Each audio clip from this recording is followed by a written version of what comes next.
नमस्कार, आपके साथ मैं हूं सबीना तामंग देशमुख। वर्ल्ड वॉर का खतरा इसलिए है क्योंकि जो बाइडेन से लेकर पुतिन और जेलेंस्की से लेकर यूरोप के तमाम लीडर इस वक्त परमाणु बम की बात कर रहे हैं। नंबर 1 चैनल के नंबर 1 शो कच्चा चिट्ठा में आज इसी खतरे पर सबसे बड़ी रिपोर्ट। आज हम आपको पुतिन के परमाणु जनरल से मिलवाएंगे। उसकी न्यूक्लियर वाली ब्रेन मैपिंग की रिपोर्ट डराने वाली है। लेकिन सबसे पहले देखिए पुतिन के वो 2500 हिटमैन जिनके एक्टिव होने के साथ जेलेंस्की के खिलाफ किस तरह से लुकआउट नोटिस निकल चुका है। अगले 24 घंटे जेलेंस्की के लिए बहुत अहम माने जा रहे हैं।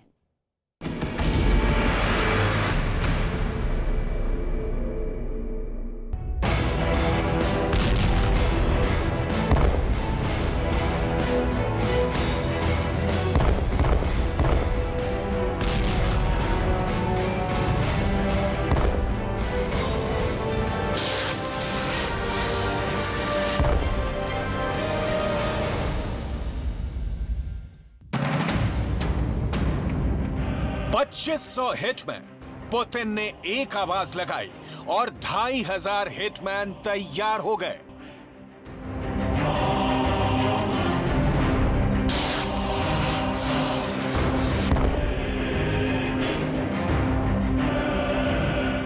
पुतिन का एक ऑर्डर इस बार कीव को बख्शेगा नहीं। क्या अगले सरप्राइज अटैक में जेलेंस्की का बंकर पूरी तरह तबाह हो जाएगा?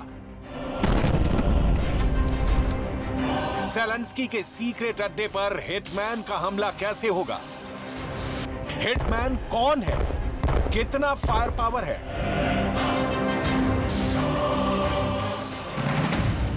और ये हिटमैन इस वक्त यूक्रेन का सबसे बड़ा सुपारी किलर कैसे बन गया है? 10 अक्टूबर को कीव पर दनादन हुए हमलों के बाद पुतिन ने गियर चेंज कर दिया है। पुतिन इस बार जेलेंस्की को माफ नहीं करेंगे, ये सब जानते हैं।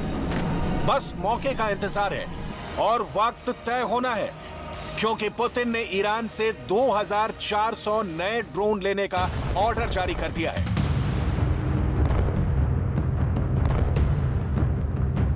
यूक्रेन का मीडिया जेलेंस्की के हवाले से छाप रहा है कि रूस ईरान से 2400 ड्रोन ले रहा है।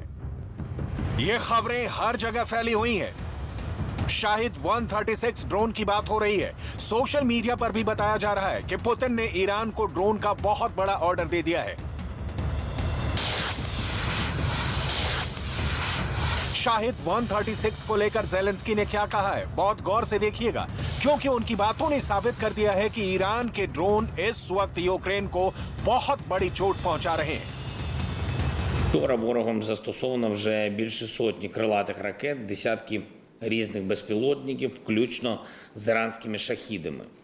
І кожні 10 хвилин я отримую повідомлення про застосування ворогом іранських шахідів.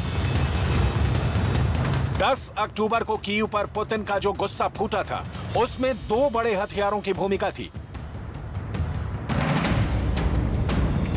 इसलिए पुतिन के 2 सबसे खतरनाक हिटमैन देखिए। पहली है कलिब्र मिसाइल और दूसरा है शाहिद 136 आत्मघाती ड्रोन।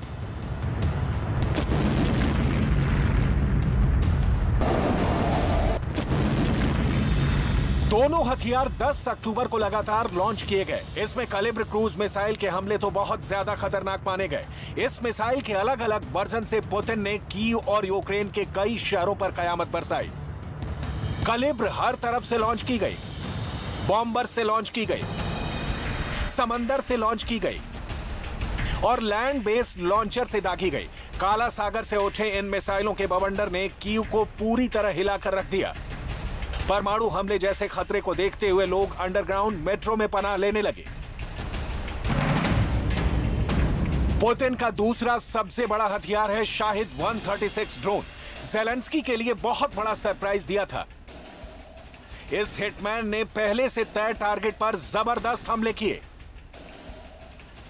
जेलेंस्की अब तक इस बात को समझ नहीं पाए कि पुतिन ने अभी तक अपनी पूरी पावर नहीं दिखाई है। वो चाहें तो कीव के साथ जेलेंस्की का घर, उनका बंकर और तमाम बड़ी सरकारी इमारतें धूल में तब्दील हो जाएंगी। Такий час і такі цілі, щоб завдати якнайбільше шкоди. Але ми, українці, допомагаємо одне одному, віримо в себе, відновлюємо усе зруйновано. Зараз можуть бути тимчасові перебої з електрикою, але ніколи не буде перебоїв з нашою впевненістю. कीव पर तमाम तरह के मिसाइल और सुसाइड ड्रोन के हमलों के बाद भी ज़ेलेंस्की सुरक्षित हैं और खुलकर बयान दे रहे हैं। पुतिन को लगातार चैलेंज कर रहे हैं। ये बात साफ है कि पुतिन ने अभी उन्हें टारगेट नहीं किया है, लेकिन आगे ऐसा नहीं होगा। इसकी गारंटी तो पुतिन भी नहीं दे रहे। Попыток проведения на нашей территории терактов, ответы со стороны России будут жесткими и по своим масштабам будут соответствовать уровню угроз, создаваемых Российской Федерацией. Ни у кого не должно быть никаких в этом сомнений.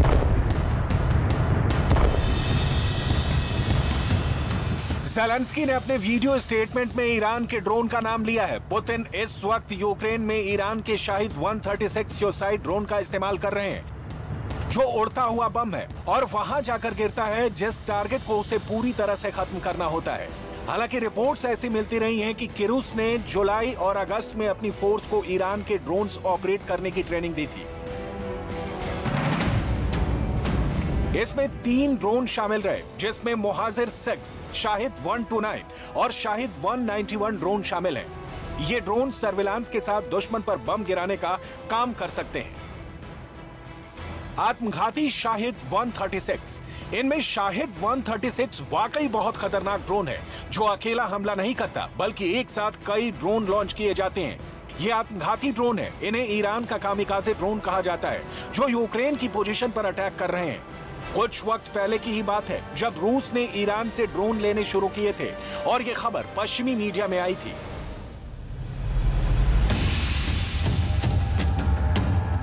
तब तमाम अखबारों में शाहिद 136 ड्रोन को खारिज कर दिया गया था।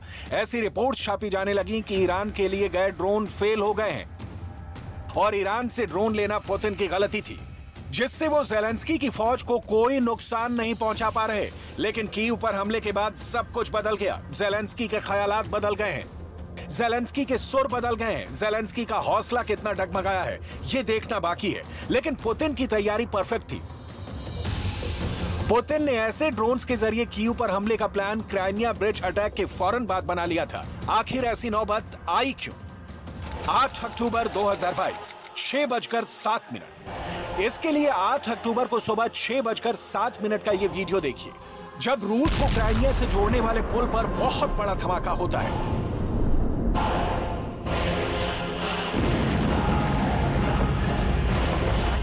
क्राइमिया से रूस का संपर्क टूट जाता है।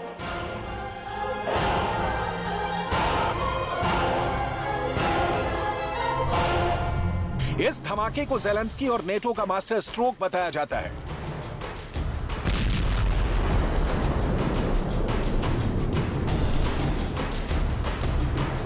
पूरी दुनिया में रूस और पुतिन का मजाक बनाया जाता है। पश्चिमी मीडिया पूछती है कि इस हमले के बाद पुतिन की हुकूमत का अंत करीब है।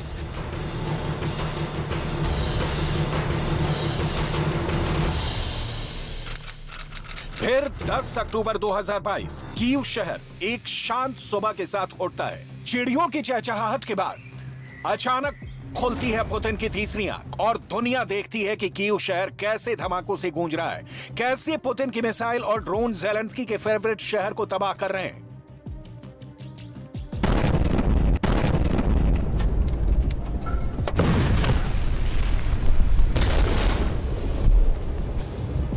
ये पुतिन का बदला है, जो बहुत आराम से और बहुत खामोशी से लिया गया। लेकिन अब 2500 नए हिटमैन का ऑर्डर बता रहा है कि पुतिन के बदले वाली आग अभी पूरी तरह ठंडी नहीं है।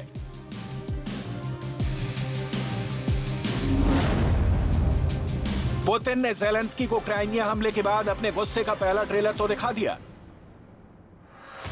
इस वक्त यूक्रेन बहुत ज्यादा दहशत में है। ज़ेलेंस्की चाहे बड़ी बड़ी बातें कर रहे हैं, लेकिन उनको भी एहसास हो गया है कि पुतिन की तीसरी आंख खोलने के मायने क्या है।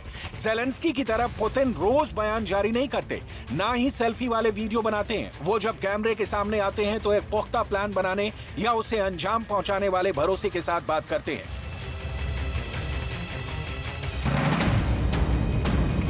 पुतिन ने ज़ेलेंस्की को सबक सिखाने का ऑर्डर दिया है। उन्होंने अपने स्पेशल ऑपरेशन के नए कमांडर जनरल सर्गेई सुरोविकिन को अपना एजेंडा बताया है। जनरल सर्गेई सुरोविकिन वो कमांडर हैं जिन्हें चेचन कमांडर रमजान कादिरोव की सलाह के बाद नियुक्त किया गया।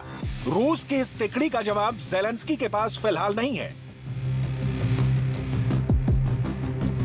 नए जनरल सर्गेई सुरोविकिन के फाइनल ऑर्डर पर ही काला सागर में रूस की नेवी एक्टिव हुई और फिर रूस के वॉरशिप से एक के बाद एक कैलिब्र मिसाइल दागने लगी।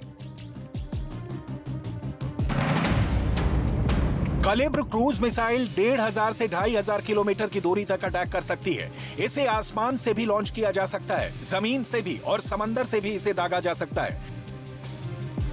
इसलिए अब ज़ेलेंस्की को भी समझने की जरूरत है कि उनके अंडरग्राउंड होने का वक्त आ गया है, क्योंकि पुतिन के पास अब एक नया कमांडर है जिसने कादिरोव के साथ पुतिन के इरादों को बहुत खतरनाक बना दिया है।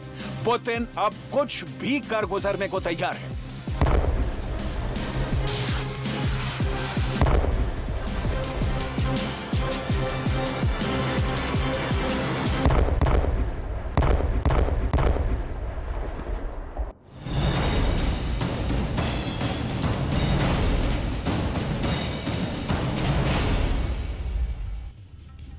यूक्रेन जंग में महाविनाश के महासंग्राम की आहट सुनाई देनी शुरू हो गई है। इस बीच अमेरिका के राष्ट्रपति जो बाइडेन ने एक बहुत ही डराने वाले शब्द का इस्तेमाल किया। ये रिपोर्ट देखिए और समझिए कि इस शब्द में पुतिन के लिए आखिर कौन सी खतरनाक वार्निंग छिपी हुई है।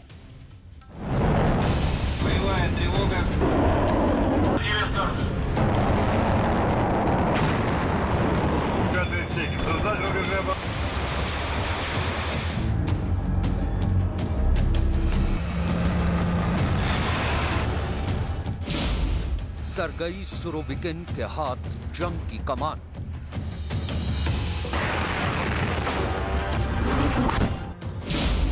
यूक्रेन के शहर शहर तबाही के निशान।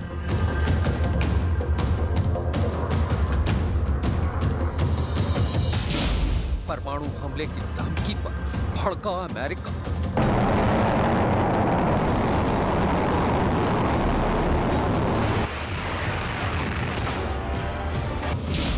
यूक्रेन जंग बनेगी महाविनाश का महासंग्राम।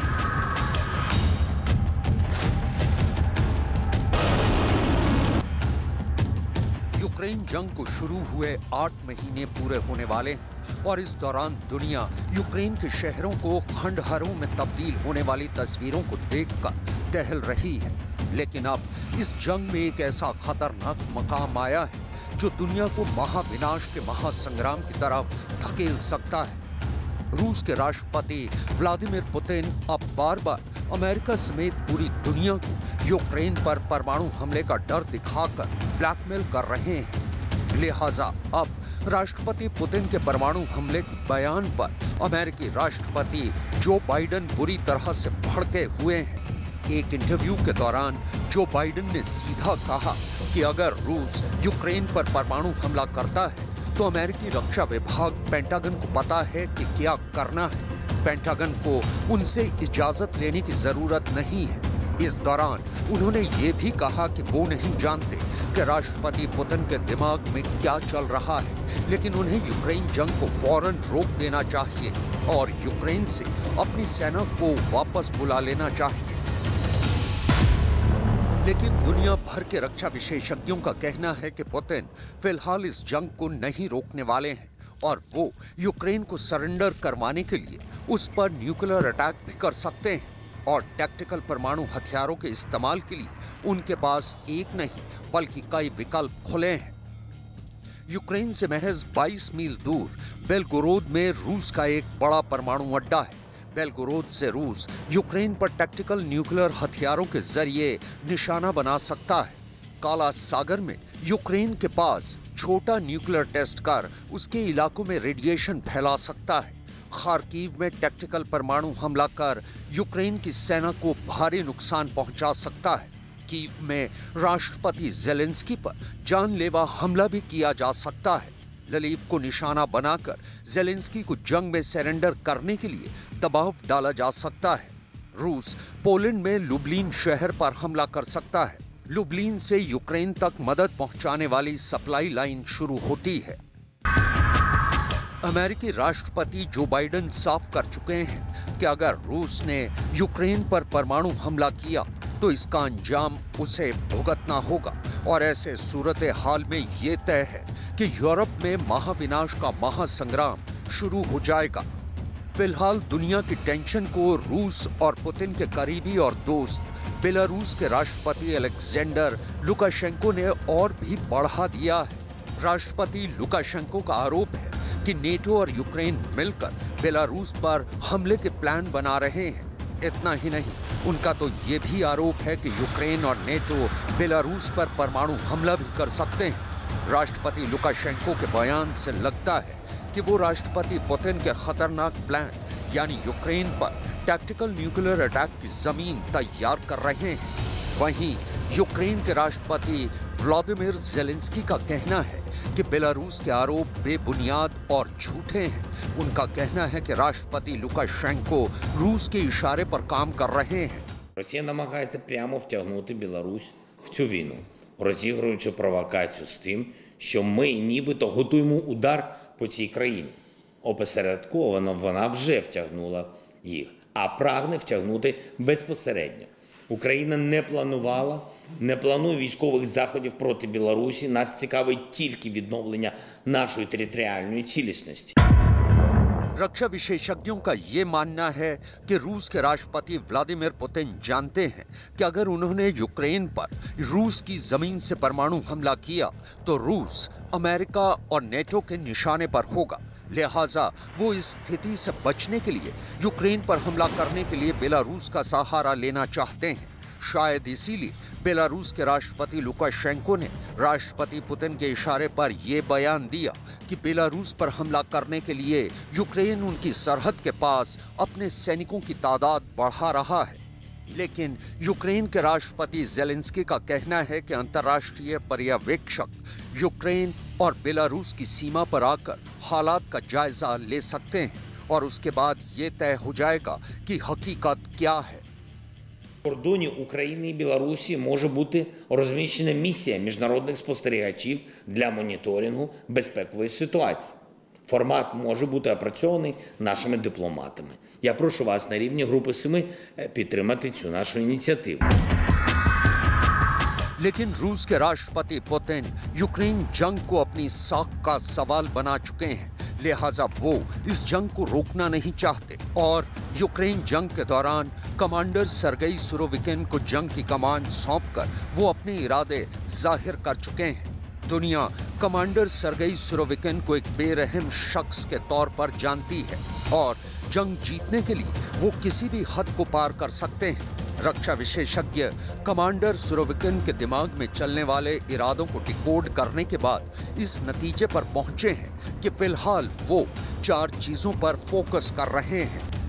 पहला, सर्गेई सुरोविकिन किसी भी कीमत पर जंग में रूस का परचम बुलंद करना चाहते हैं। दूसरा, यूक्रेन जंग में रूस की जीत के लिए वो पुतिन को परमाणु हमले का फरमान जारी करने के लिए तैयार कर सकते हैं। तीसरा, यूक्रेन जंग जीतने के बाद वो रूस के अगले टारगेट पर हमला करना चाहते हैं।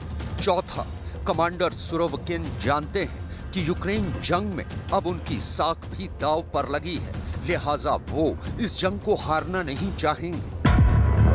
दरअसल कमांडर सर्गेई सुरोविकिन को जर्नल आर्मागेडन भी कहा जाता है। आर्मागेडन का मतलब होता है आखिरी या विनाशकारी जंग।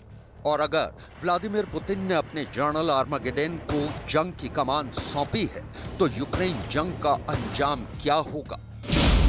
10 अक्टूबर को यूक्रेन की राजधानी कीव में जो हुआ वो तो बस इसकी एक मिसाल भर है। सुरोविकिन का जन्म साइबेरिया के नोवोसिबिर्स्क शहर में 11 अक्टूबर 1966 को हुआ। सुरोविकिन उस दौर में पैदा हुए जब रूस सोवियत संघ हुआ करता था। 1987 में सुरोविकिन सोवियत सेना में शामिल हुए। उनकी पहली पोस्टिंग रूस की स्पेशल फोर्स स्पेत्सनाज यूनिट में हुई। 1980 के दशक में सुरोविकिन सोवियत अफगान युद्ध में शामिल हुए। 2004 में चेचन्या में इस्लामिक अलगाववादियों के खिलाफ रूसी सैन्य कार्रवाई में भी शामिल थे। 2017 में सुरोविकिन सीरिया सैन्य अभियान की कमान भी संभाल चुके हैं। इस दौरान उन पर सीरिया में विद्रोहियों पर सरीन गैस अटैक का आरोप लगा। सुरोविकिन के रूस के नए चीफ ऑफ वॉर बनने के 2 दिन बाद ही रूसी सेनाओं ने 10 अक्टूबर को यूक्रेन के 10 शहरों पर 80 से ज्यादा मिसाइलें दागते हुए पिछले कुछ महीनों का सबसे बड़ा हमला बोला। यूक्रेन पर जिस अंदाज में मिसाइल हमला हुआ है, उसे देखते हुए उसके पीछे सुरोविकिन का ही दिमाग माना जा रहा है। रूस के इस मिसाइल स्ट्राइक में यूक्रेन के नागरिक ठिकानों को भी निशाना बनाया गया। हमले के इस स्टाइल के लिए जनरल आर्मागेडन यानी सर्गेई सुरोविकिन कुख्यात रहे हैं। रक्षा विशेषज्ञों का मानना है कि जंग की कमान सर्गेई सुरोविकिन के हाथ सौंपना राष्ट्रपति पुतिन का अब तक का सबसे बड़ा दाव है। लेकिन उनका ये दाव उल्टा भी पड़ सकता है, क्योंकि अगर कमांडर सुरोविकिन ने यूक्रेन पर परमाणु हमला किया तो महाविनाश का एक ऐसा महासंग्राम शुरू होगा जिसमें आधी से ज्यादा दुनिया तबाह हो सकती है।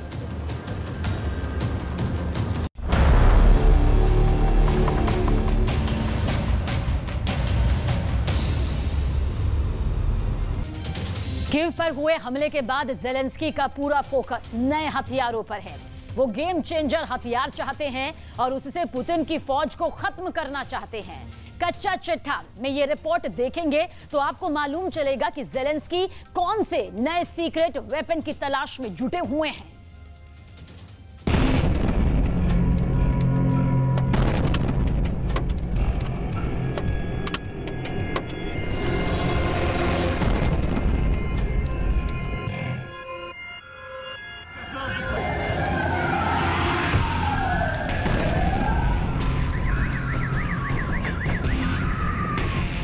यूक्रेन में बरस रहा तबाही का बारूद।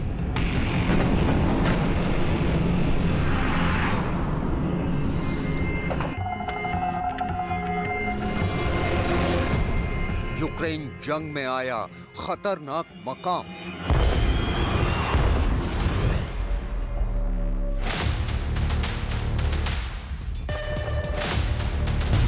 कीव पर हमला, पुतिन का इंतकाम। परमाणु हमले के खतरे का अलार्म। क्या है ज़ेलेंस्की का एक्शन प्लान? 10 अक्टूबर को कीव में ऐसा भयंकर मिसाइल अटैक हुआ कि पूरा यूक्रेन थर्रा उठा। लेकिन इस हमले के बाद अब एक सवाल है जिसका जवाब पूरी दुनिया तलाश रही है। क्या क्राइमिया पुल पर हमले का इंतकाम राष्ट्रपति पुतिन यूक्रेन में और भी तबाही मचा कर लेंगे? और अगर ऐसा हुआ तो फिर ऐसे हालात में यूक्रेन के राष्ट्रपति ज़ेलेंस्की का एक्शन प्लान क्या है? क्या वो यूक्रेन को राष्ट्रपति पुतिन के गुस्से की आग में जलने देंगे, या फिर पुतिन को रोकने के लिए एक बार फिर नेटो और अमेरिका से मदद की गुहार लगाएंगे?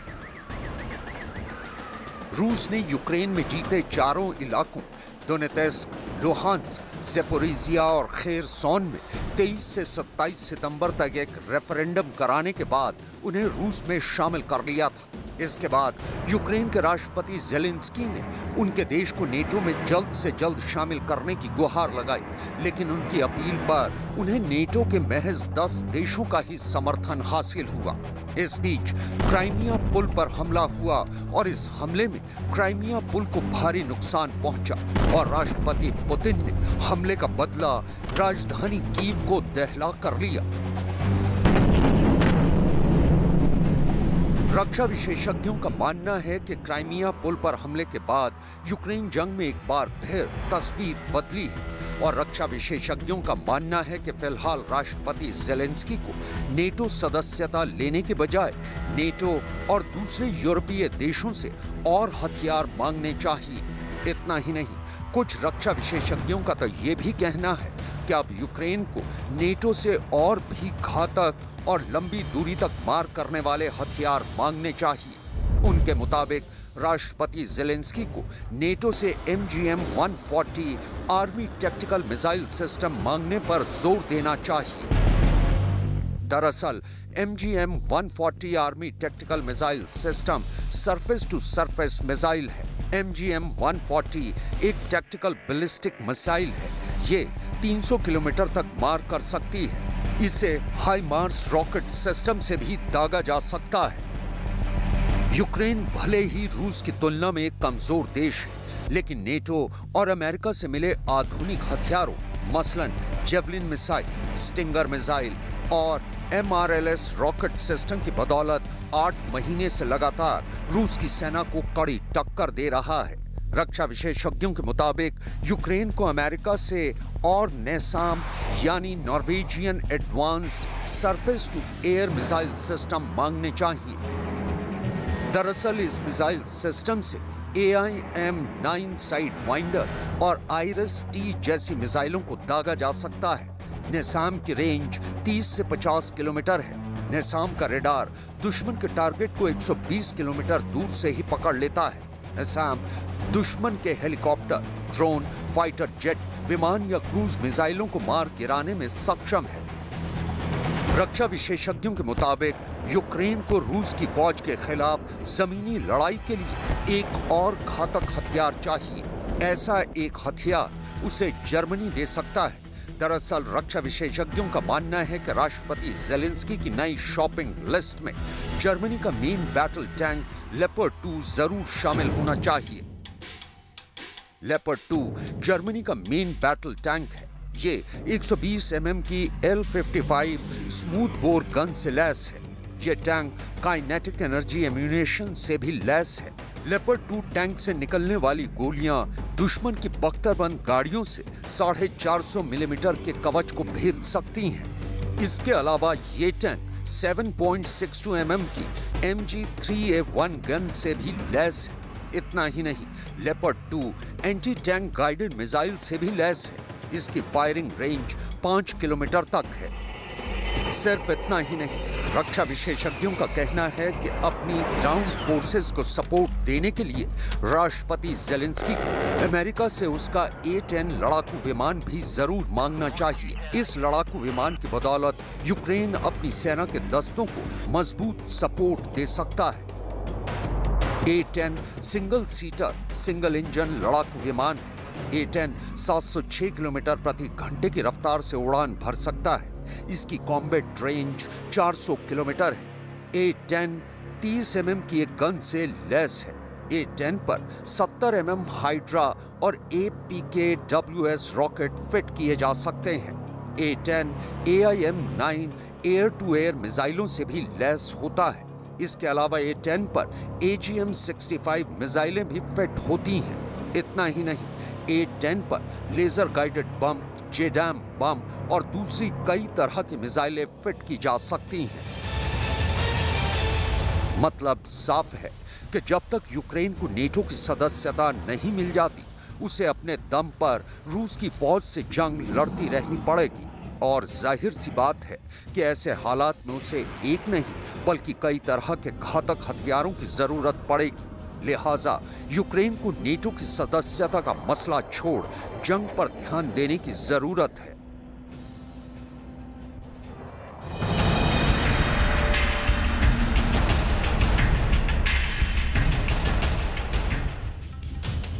सवाल उठता है कि क्या अमेरिका के पास ऐसे गेम चेंजर हथियार हैं जो पुतिन की फौज को हरा सकते हैं। इस बीच अमेरिका का बहुत ही खतरनाक हथियार वेम्पायर यूक्रेन के साथ साथ ताइवान को भी मिल सकता है। कच्चा चिट्ठा में ये रिपोर्ट देखिए और समझिए कि वेम्पायर कैसे पुतिन के साथ साथ शी जिनपिंग के लिए भी खतरा पैदा कर सकता है।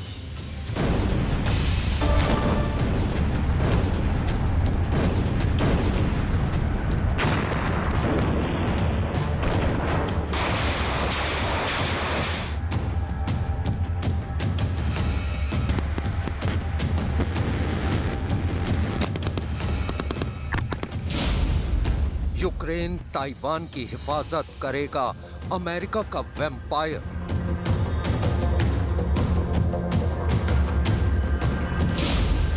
रूस चीन पर कहर बरसाएगा अमेरिका का घातक हथियार।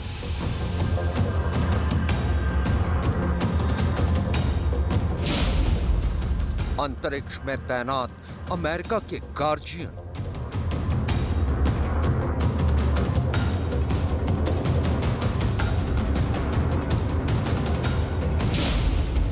बदलेगा जंग का मंजर, वार करेगा अमेरिकी खंजर।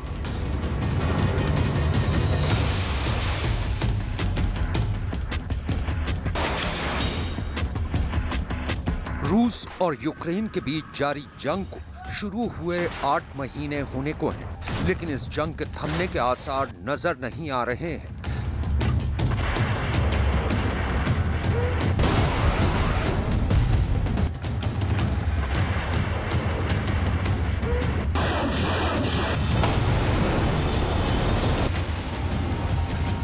जंग की शुरुआत में ऐसा लग रहा था कि यूक्रेन दुनिया की सुपर पावर माने जाने वाले रूस के सामने महज कुछ दिनों में ही घुटने टेक देगा, लेकिन नेटो और अमेरिका से मिले हथियारों की बदौलत यूक्रेन की सेना न सिर्फ जंगे मैदान में रूसी फौज के सामने टिकी हुई है, बल्कि अब धीरे धीरे यूक्रेन जंग का रुख पलटता नजर आ रहा है।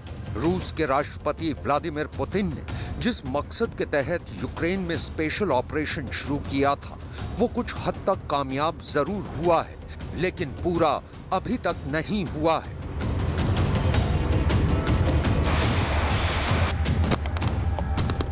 दूसरी तरफ दुनिया के दूसरे हिस्से में जिस तरह चीन ताइवान पर दबाव डालने की कोशिश कर रहा है, उसे भी अमेरिका ने कुछ हद तक कंट्रोल कर लिया है। चीन भले ही ताइवान को घेर कर उसके इर्द गिर्द लगातार युद्धाभ्यास कर रहा हो, लेकिन ताइवान को मिल रहे अमेरिकी मदद, हथियारों और सपोर्ट के चलते चीन ताइवान पर हमला करने की हिम्मत नहीं जुटा पा रहा है।